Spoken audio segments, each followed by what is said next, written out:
명절이 되어서 그동안 떨어져 지내던 가족들과 오랜만에 함께 만날 수 있다는 것, 이건 참 생각만 해도 기분 좋은 일이죠. 그러니까 여기서 가까운 거리를 7시간, 8시간씩 그렇게 길에서 허비하면서 어떻게든 고향에 내려가시는 것 아니겠습니까? 하지만 성도님들 중에는 가족들이 믿지 않아서 만날 때마다 원치 않는 갈등을 겪는 분들도 아마 계실 겁니다. 모처럼 자녀들 데리고 부모님 뵈러 고향에 내려갔는데 돌아오면서는 그냥 마음이 불편해져서 돌아오는 경우들 말입니다. 사실 이런 갈등 가운데 많은 부분은 기독교에 대한 오해에서 비롯되는 것이라고 할 수 있는데요, 성경에 기록되어진 말씀의 본래적인 의미를 우리가 잘 모른 채 그냥 성경에 기록되어진 겉으로 드러난 부분만 가지고 하나님의 말씀을 오해한다라는 것이죠. 오늘 우리가 읽은 이 말씀 중에도 아마 신앙이 깊지 않으신 분들, 믿음은 있지만 교회는 다니지만 아직 신앙이 깊지 않으신 분들에게는 조금 어렵다라고 느껴지는 그런 말씀일 수 있겠습니다. 본문을 오해하기가 쉽다라는 의미이죠. 본문 37절 말씀을 한번 보시겠습니다. 아버지나 어머니를 나보다 더 사랑하는 자는 내게 합당하지 아니하고 아들이나 딸을 나보다 더 사랑하는 자도 내게 합당하지 아니하며. 지금도 이 말씀을 오해하면서 기독교에 대해서 반박하는 그런 분들도 많이 계실 겁니다. 도대체 교회 다니는 사람들은 부모도 공경할 줄 모른다고 그렇게 말들을 하시는 거죠. 특별히 이 제사 문제를 가지고 갈등이 생길 때마다 항상 하시는 말씀이 이겁니다.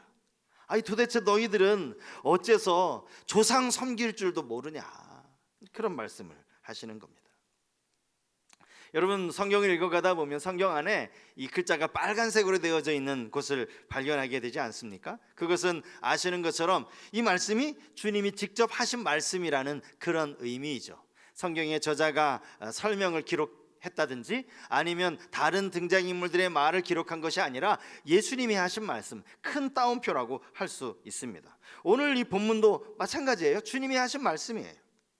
그런데 이 말씀을 언뜻 읽으면 주님이 진짜 이렇게 말씀하셨나? 아니, 자녀가 부모를 공경하는 것에 대해서 주님이 진짜 이렇게 부정적으로 말씀하셨나? 부모가 자식을 사랑하는 것에 대해서 이게 틀렸다라고 말씀하시는 게 맞나? 이런 생각이 들 것입니다. 부모고 자식이고 그냥 다 필요 없고 너희들 나만 사랑해야 된다, 이렇게 말씀하시는 것처럼 들릴 수가 있다라는 것이죠. 사실 이것은 본문에 대한 아주 심각한 오해입니다. 주님 그런 의도로 이 말씀을 하신 게 아니에요. 주님도 이 땅에 계실 때 얼마나 효성스러운 아들이셨는지 몰라요.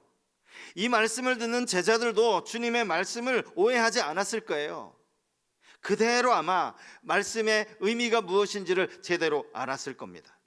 사실 오늘 본문을 읽어가다 보면 우리가 가질 수 있는 오해가 몇 가지가 있어요. 그 중에 처음 나오는 것이 화평입니다. 화평에 대한 오해이죠.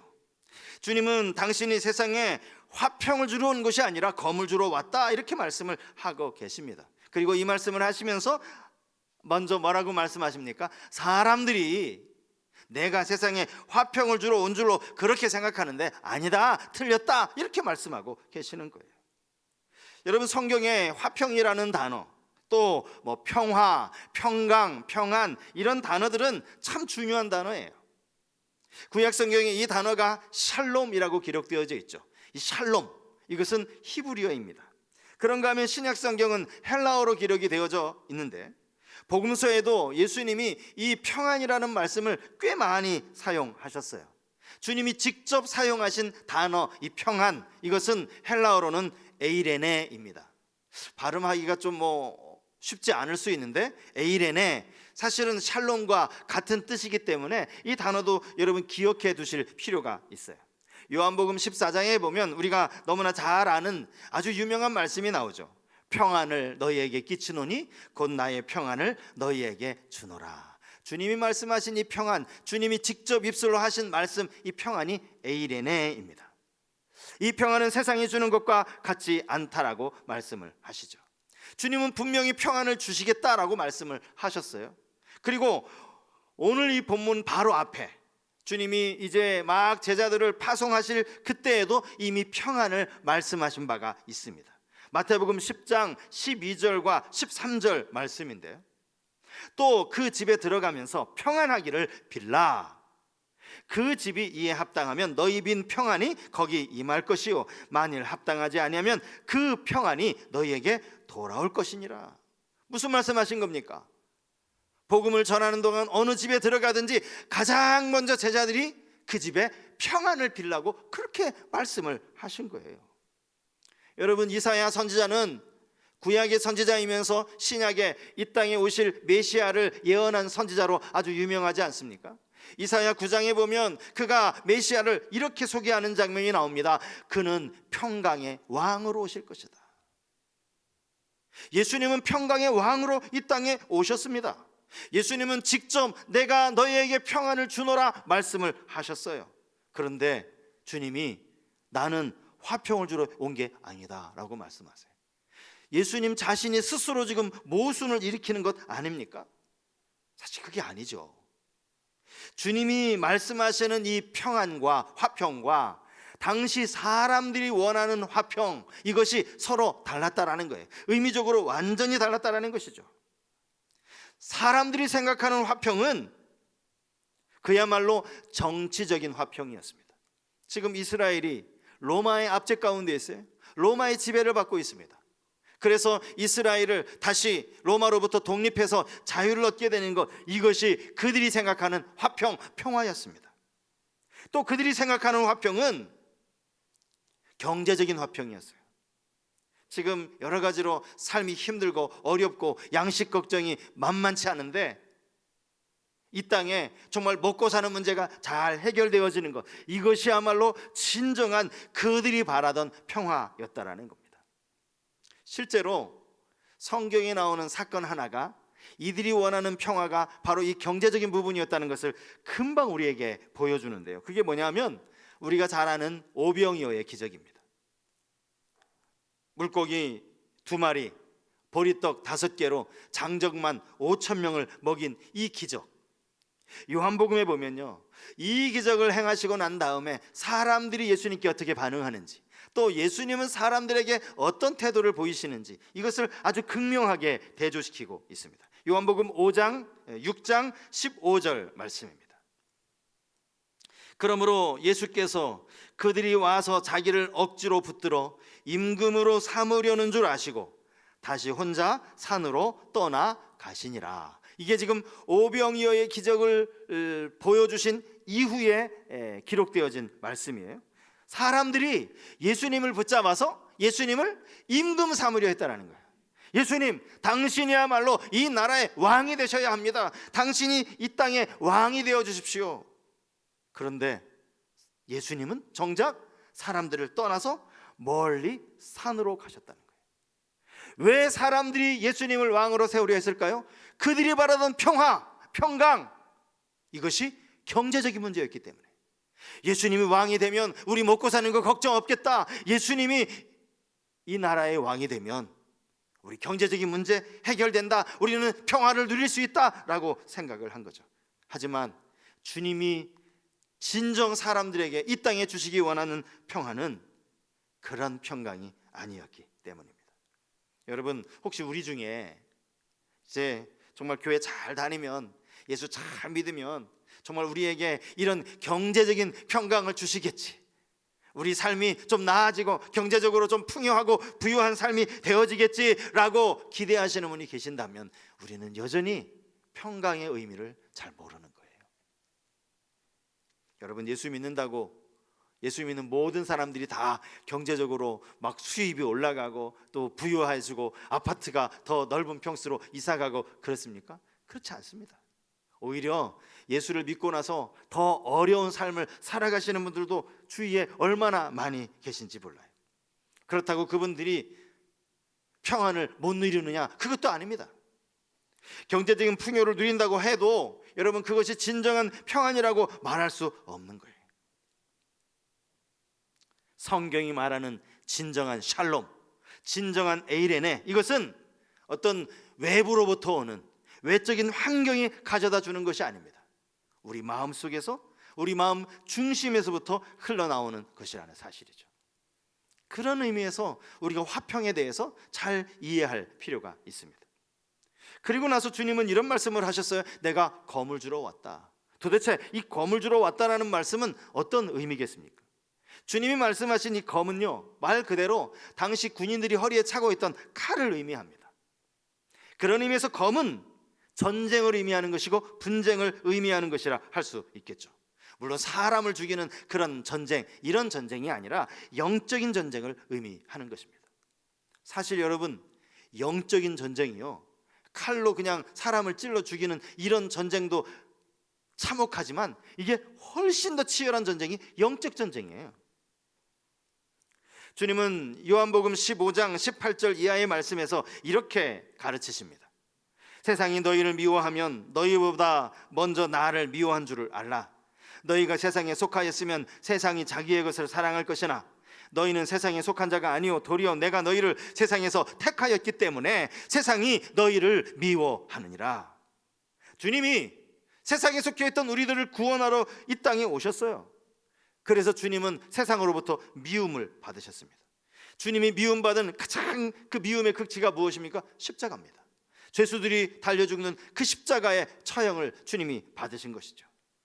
예수를 믿게 된 우리도 마찬가지입니다. 주님이 우리를 세상에서 택하여 주셨기 때문에 세상이 우리를 미워할 수밖에 없는 거예요.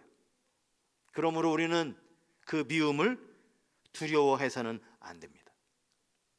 미움을 두려워하지 않기 위해서 우리는 세상과 싸워야 한다는 그 말씀을 하신 거예요. 검을 주러 왔다. 너희가 이 세상과 영적인 싸움을 싸워야 된다. 그런 의미의 말이죠. 도전과 응전이라는 말 아마 많이 들어보셨을 겁니다. 역사학자 토인비가 인류 문명을 이 두 개의 단어로 요약을 했죠. 인류는 지금까지 항상 도전이 있어 왔고 또 거기에 응전이 있어 왔다. 이 말이 사실 인류의 역사도 맞는 말인 것 같지만 신앙생활도 마찬가지인 것 같아요. 우리가 믿음을 가지고 신앙생활을 말씀대로 살아가려고 보면 사탄은, 이 세상은 우리를 가만히 내버려두지 않습니다. 끊임없이 우리를 향하여 도전합니다. 우리를 공격합니다. 그리고 우리의 믿음을 넘어뜨리러 가는 그 많은 영적인 공격 가운데 우리는 응전해야 되는 거예요. 대비해야 됩니다. 맞붙어 싸울 수 있어야 한다는 것이죠. 여러분 가운데 믿음 생활이 마치 호화로운 여객선을 타고 유유히 바다를 여행하는 것으로, 한가롭게 그렇게 여행하는 것으로 생각하신다면 여러분 잘못 생각하신 겁니다. 신앙생활은 절대 그렇지 않습니다. 신앙생활은요, 끊임없이 적으로부터 포탄이 날아오는 가운데 적의 공격에 대응하지 않고서는 타고 있는 배가 침몰할지도 모르는 그런 극박한 상황에 군함에 올라타 있는 군인의 모습이 바로 신앙생활이라는 거예요. 여러분, 신자의 모습 속에 여러분들 머릿속에 꼭 각인해야 될 그 모습이 바로 전신갑주로 무장한 군인의 모습이라는 거 여러분 꼭 기억하실 수 있길 바랍니다. 내가 무장하지 않으면 속수무책으로 당할 수밖에 없는 거예요. 내가 무장해야 돼요. 내가 무기를 가지고 있어야 한다고요. 심지어 주님은 가장 가까운 가족들 사이에서도 신앙의 문제로 갈등이 끊이지 않을 것을 말씀하고 계십니다. 35절 말씀에 보면 이 불화하게 하려 함이니 이런 표현이 나와요. 불화. 이것은 화목한 가정을 그냥 예수님이 회방놓고 그 안에 갈등을 조장한다라는 그런 의미의 말씀이 아닙니다. 이 갈등은 예수님이 일으키시는 갈등이 아니에요. 서로 믿음이 있고 없고에 따라서 가치관이 다르고 삶의 목적이 다르기 때문에 어쩔 수 없이 일어나는 그런 갈등을 의미하는 것이죠. 갈등이 일어날 것이니 그것을 현실로 받아들이라는 거예요. 놀라지 말라라는 거예요. 이게 당연한 것이다라고 인정하라는 것입니다. 어떤 분이 간증하시는 것을 제가 들었습니다. 신앙생활 아주 잘하시는 분인데 믿지 않는 이 부모님과의 이 신앙적인 갈등 때문에 많이 힘들어 하셨습니다. 부모님을 진짜 공경하는데 부모님이 아직 신앙이 없으신 거예요. 그래서 영적인 부분에 있어서는 항상 이게 갈등이 됩니다. 내가 그래도 부모님 존경하니까, 부모님 공경하니까 내가 조금 양보해야 되나? 하지만 영적인 부분에 있어서는 절대 양보할 수 없다라는 그 믿음을 가지고 있었기 때문에 더 많이 힘들었습니다.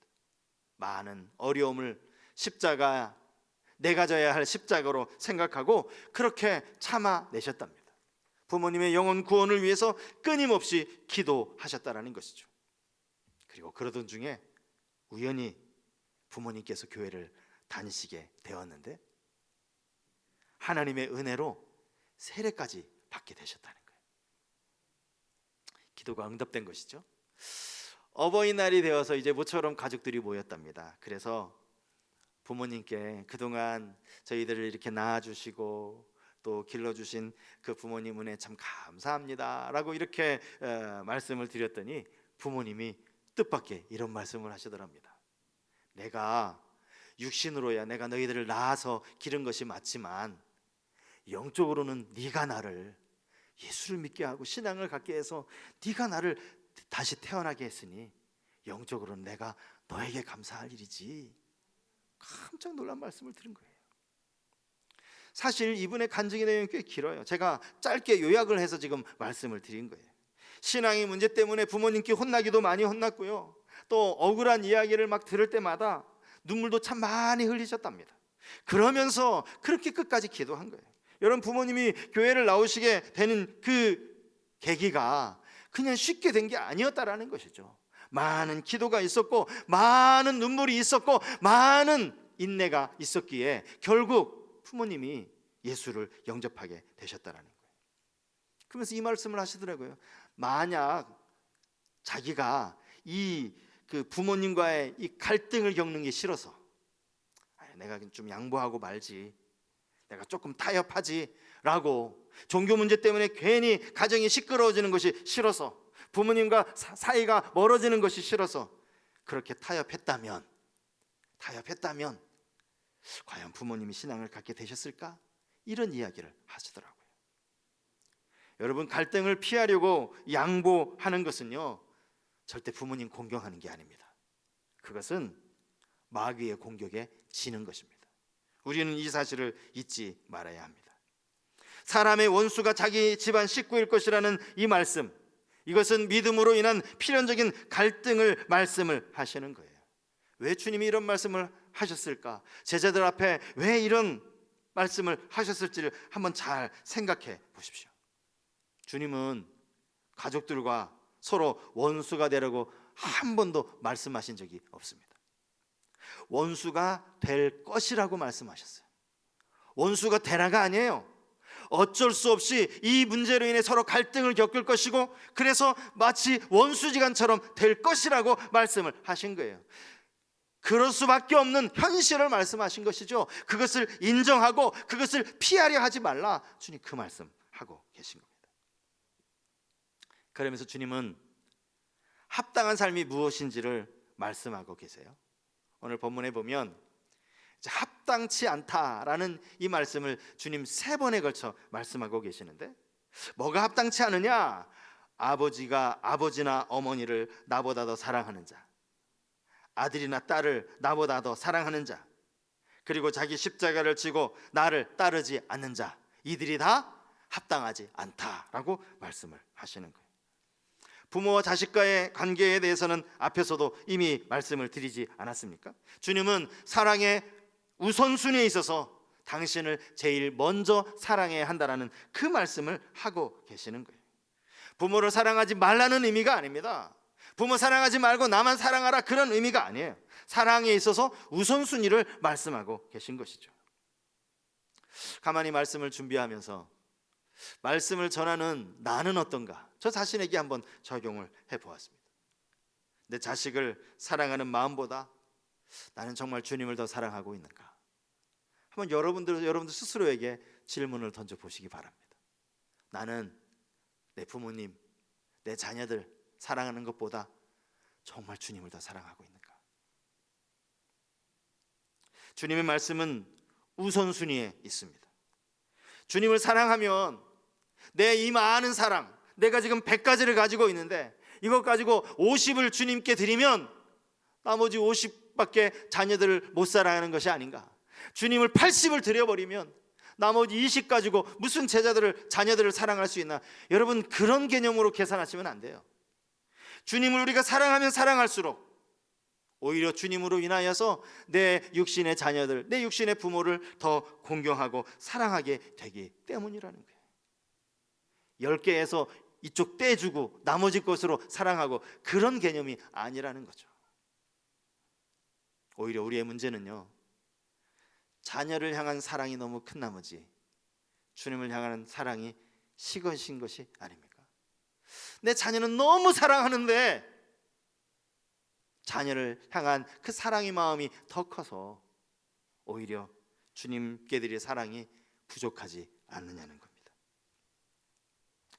여기 합당하다, 주님이 3번씩이나 반복하신 이 합당하다, 이 단어를 제가 한번 찾아보니까 이게 너희들 그랬으면 좋겠다, 어떤 희망을 말씀하시는 게 아니더라고요. 너희들이 그렇게 하면 내가 얼마나 좋겠니? 라고 하는 어떤 그 권면의 말씀이 아니더라고요.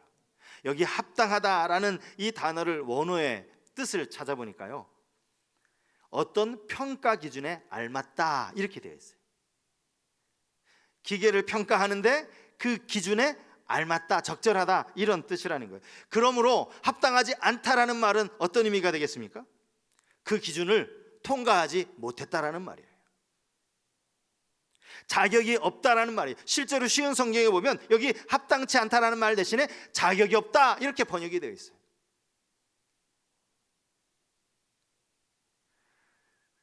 내 부모보다, 내 자녀보다 너희가 나를 더 우선순위로 사랑하지 않으면 나를 따라올 자격 없다, 주님이 말씀하시는 거예요. 당신을 따르려거든 자기 십자가를 지고 따라야 한다라고 그렇게 말씀하시는 거예요. 그렇지 않으면 자격 없다라고 말씀하시는 거예요. 누가는 그의 복음서에서 이 부분을 좀 더 구체적으로 이렇게 기록하고 있어요. 누가복음 9장 23절 말씀입니다. 또 무리에게 이르시되 아무든지 나를 따라오려거든 자기를 부인하고 날마다 제 십자가를 지고 나를 따를 것이니라. 십자가를 지되 날마다 지라는 거예요. 날마다 십자가를 지되 자기를 부인하면서 십자가를 지라는 거예요. 주님을 따르는 삶은 정말 철저하게 오직 주님만을 바라보고 따라가는 그러한 삶이라 할 수 있을 겁니다. 여러분은 정말 주님을 이렇게 오직 우선순위에 두고 주님을 따라가고 계십니까? 제가 처음 이제 신앙생활한 그 대전에 있는 모교회는 제가 참 그 기도 훈련도 많이 받고 신앙 훈련 그 교회에서 참 많이 받고 이제 그 교회에서 제가 이제 목회자로 헌신도 했는데 정말 그 아주 뜨거운 교회였어요. 그래서 거의 매달 각 선교회별로 헌신 예배가 드려졌습니다. 사실 예전에는 많은 교회들이 아마 선교 예배로 헌신 예배 참 많이 드리셨을 거예요. 제가 다니던 교회도 그렇게 헌신 예배가 거의 매달 저녁 예배 때마다 있었어요. 각 선교 예배로 돌아가면서 말이죠. 그런데 헌신 예배를 드릴 때마다 거의 매번 빠지지 않는 찬송가가 있습니다. 너무 자주 불러가지고요, 가사가 그냥 저절로 외워지는 찬송가. 그 찬송 여러분 뭘 것 같습니까? 찬송가 323장이에요. 부름받아 나선 이 몸 어디든지 가오리다. 아마 기억나실 거예요. 아골골짝 빈들에도 복음 들고 가오리다. 어느 때는 이 의미를 그때만 해도 제가 깊이 깨닫지 못했으면서도 불구하고 어느 때는 이 찬송을 부르는데 막 눈물이 나더라고요. 그리고 나서 가만히 생각해 보니까요, 내가 최근에 이 찬송을 언제 불렀지 싶은 거예요. 최근 들어서 이 찬송을 예배 중에도 불렀던 기억이 별로 없는 거예요. 제 마음속에 잘 모르겠습니다. 제 마음속에 이 찬송 성도님들이 좀 부담스러운 찬송인데 이런 생각이 들었는지.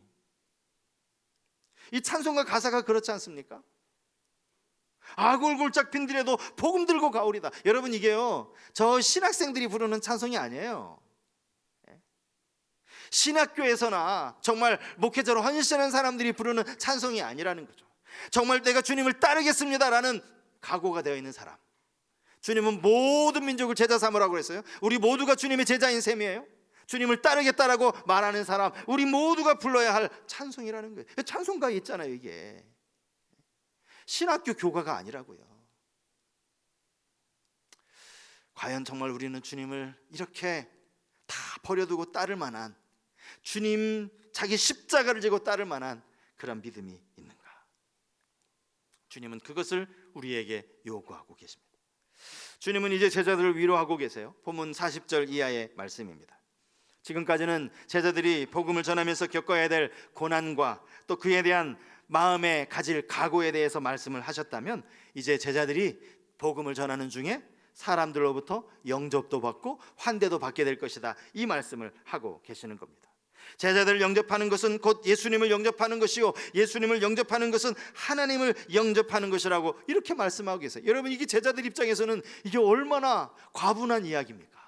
아니, 우리는 그냥 주님의 명령에 순종해서 천국 복음을 들고 나아가는 것뿐인데, 우리를 영접하는 게 결국은 하나님을 영접하는 그러한 결과가 될 것이다 라는 말씀을 들었을 때, 아마 그들 스스로 생각하기에, 야, 하나님이, 예수님께서 우리를 하나님의 대사로 여기시는구나, 그런 마음이 들지 않았겠습니까?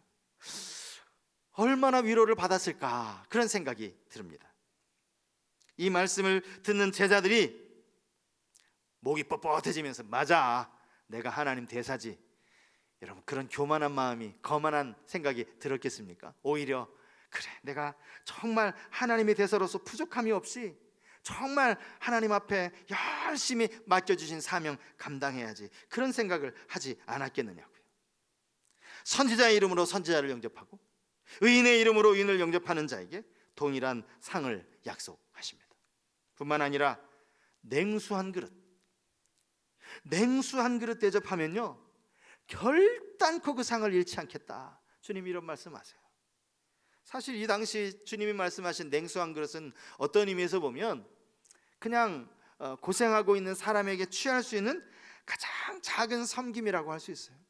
그까지 냉수한 그릇, 누구나 대접할 수 있는 것 아닙니까? 그런데 그럼에도 불구하고 결코 상을 잃지 않을 것이다, 반드시 상을 받을 것이다, 제자들을 위로하고 계시는 겁니다.